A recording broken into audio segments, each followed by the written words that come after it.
Assalamualaikum warahmatullahi wabarakatuh. Halo teman-teman semua, perkenalkan kami bertiga, saya Yusni Dayani, Saya Azratul Syifa. Saya Rosana Linda. Jadi di sini kami bawa bercerita storytelling tentang sungai yang hampir menangis. Selamat menyaksikan. Suatu sore, Rosa dan Sipa berjalan menuju sungai yang berada di dekat desa mereka sambil berbicara.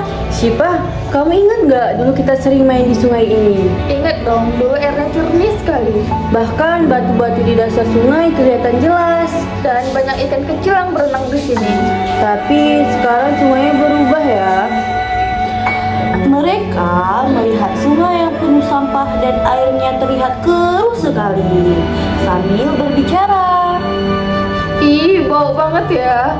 Aku sedih lihat sungainya jadi begini. Mungkin karena banyak orang yang buang sampah sembarangan di sungai ini ya. Padahal sungai ini penting buat warga desa. Iya, kalau sungainya kotor, lingkungan bisa jadi nggak sehat kan? Tiba-tiba, Rosa melihat seekor ikan yang kecil mengambang di pinggir sungai tersebut. Syifa, lihat, kasihan ikannya. Mungkin karena airnya terlalu kotor ya. Kalau terus begini, sungainya bisa rusak. Tiba-tiba, datanglah seorang warga desa tersebut sambil membuang sampah di sungai. Pak, jangan dibuang ke sungai. Nanti sungainya makin kotor loh, Pak. Namun, warga itu pergi begitu saja sambil tersenyum. Kenapa ya masih ada yang buang sampah sembarangan? Mungkin mereka belum sadar pentingnya menjaga lingkungan. Aku nggak mau sungai ini semakin rusak. Aku juga nggak mau, Rosa. Keesokan harinya, ibu guru menjelaskan tentang pentingnya menjaga lingkungan hidup di sekitar kita. Dan Rosa pun bertanya, Bu, kalau sungainya sudah kotor, apakah bisa bersih kembali? ibu guru mengatakan bahwa lingkungan bisa menjadi lebih baik jika semua orang yang ada di sekitarnya peduli akan untuk lingkungan dan bekerja sama membersihkannya. Rosa, gimana kalau kita bersihkan sungainya? Ayo, kita mulai dari diri kita dulu. Keesokan sore, Rosa dan Sipa membawa kantong sampah dan sarung tangan ke sungai tersebut. Wah, sampahnya banyak sekali. Iya, tapi kita harus tetap semangat. Tangan aku mulai pegel nih. Ayo sedikit lagi biar sungainya bersih lagi. Mereka terus memungut sampah satu persatu.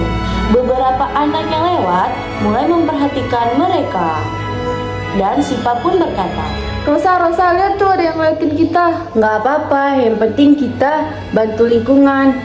beberapa anak akhirnya membantu mereka untuk membersihkan sungai tersebut. Senang ya kalau kerja sama begini. Iya, pekerjaan jadi lebih ringan. Aku jadi sadar kalau menjaga lingkungan itu sangat penting. Karena lingkungan yang bersih bikin hidup kita lebih sehat. Beberapa hari kemudian, sungai mulai terlihat lebih bersih dan jernih. Rosa, lihat tuh airnya mulai jernih. Iya, dan lihat itu. Ih, ikannya balik lagi. Alhamdulillah, berarti sungai mulai sehat. Kita harus terus jaga kebersihan sungai ini ya, Rosa.